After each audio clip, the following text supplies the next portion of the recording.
नमस्कार, बहुत स्वागत करती हूँ आपका अपने YouTube चैनल जीवन जागृति में। आज मैं फिर से एक बार आपके लिए लेकर आई हूँ ऐसा ज्ञान जो आपके जीवन को पूरी तरह से बदल कर रख देगा। आप अपने जीवन में उन शक्तियों को देख सकते हैं, महसूस करते सकते हैं जो आपके अंदर हैं। कहते हैं हर इंसान में ईश्वर का निवास होता है, लेकिन मैं कहती हूँ कि हर इंसान ईश्वर का स्वरूप है। सिर्फ उसे अपने ईश्वर तत्व को जगाने की आवश्यकता होती है। जीवन में सुख तो सभी चाहते हैं, सभी को इच्छा होती है कि वो जो भी सुख की इच्छा रखे उसकी शीघ्र पूर्ति हो जाए। बिल्कुल वो दुख को अपनाना नहीं चाहते, लेकिन जितना वो दुख से भागना चाहते हैं, दुख उनका पीछा उतनी तेजी से करता है। और शायद ये सुख दुख के भाग दौड़ में दुख हमेशा हावी रहता है, क्योंकि हम हमेशा दुख को दूर करने के लिए प्रयास करते हैं। कभी भी हम ये प्रयास नहीं करते हैं कि हमें सुख की प्राप्ति हो, क्योंकि हम हमेशा दुख को ही निहारते रहते हैं, दुख का ही अवलोकन करते रहते हैं कि हमारे जीवन में क्या क्या दुख है।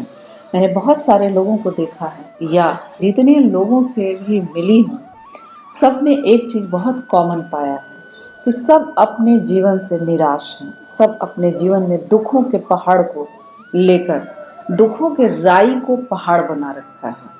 यह कहावत राई का पहाड़ बहुत उपयुक्त होता है, बहुत अच्छे तरीके से उस पर समझ आता है कि ये उस तरीके से अपने जीवन को समझते हैं, अपने दुख को राई का पहाड़ बनाते हैं। हर एक व्यक्ति अपना दुख लेकर आता है।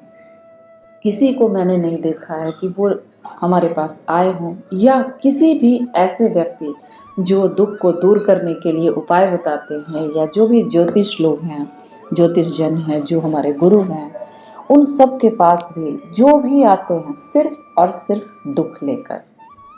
मैंने ऐसे लोगों को भी देखा है कि वो दुखी होकर आते हैं और सुख की प्राप्ति होती है, उसके बाद फिर वो दोबारा नजर भी नहीं आते। ऐसे लोग भी इस संसार में हैं, और शायद बहुत ज़्यादा संख्या में हैं। ऐसे लोग अपनी दरिद्रता, अपनी बीमारी या अपनी परेशानियां दूर होते ऐसे लोगों को भूल जाते हैं जो उनके दुख दूर करने के कारण बने हों, या उन्होंने ये मानकर अपने आप को तसल्ली दे देता है कि ये तो मेरे भाग्य में था, इस वजह से हुआ। कभी भी वो ये सोचने की कोशिश नहीं करते कि इसके पीछे किसका हाथ है, या यूँ कहें कि उनके पास ज्ञान ही नहीं होता है कि वो देख पाए कि उनके दुखों को दूर करने का जो श्रेय है वो किसके पास है। वो सिर्फ और सिर्फ उन्हीं के पास है। ये मैं कतई नहीं कहती हूँ कि उन गुरुओं के पास है या उन इंसानों के पास है।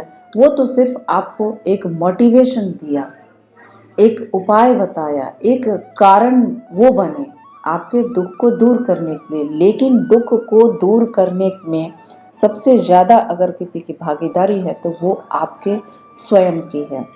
हम स्वयं से ही दूर होते हैं। हर इंसान को पहचानते हैं, जानते हैं, पर अपने आप को नहीं पहचानते हैं।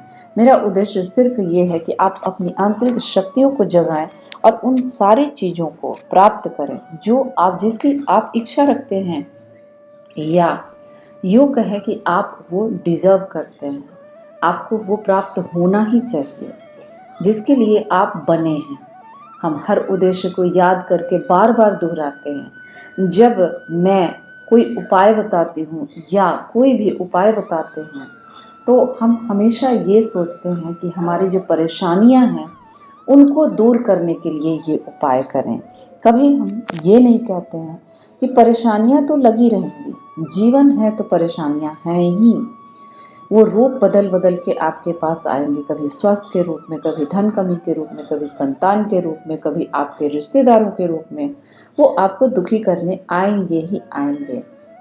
ये हमारा अपना कर्तव्य बनता है कि हम उस दुख से अछूते अपने आप को कैसे रखें, अपने जीवन जीने की शैली कैसे निर्धारित करें या कैसे डिज़ाइन करें अपने सुखों को कि हमें दुख को झेलने का या दुख को समझने का समय ही ना मिले।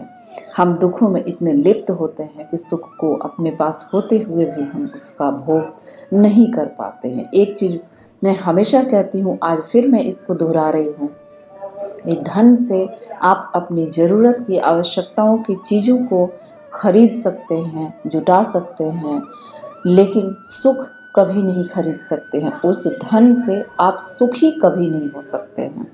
आप थोड़ी देर के लिए उसको देखकर खुश अवश्य हो सकते हैं,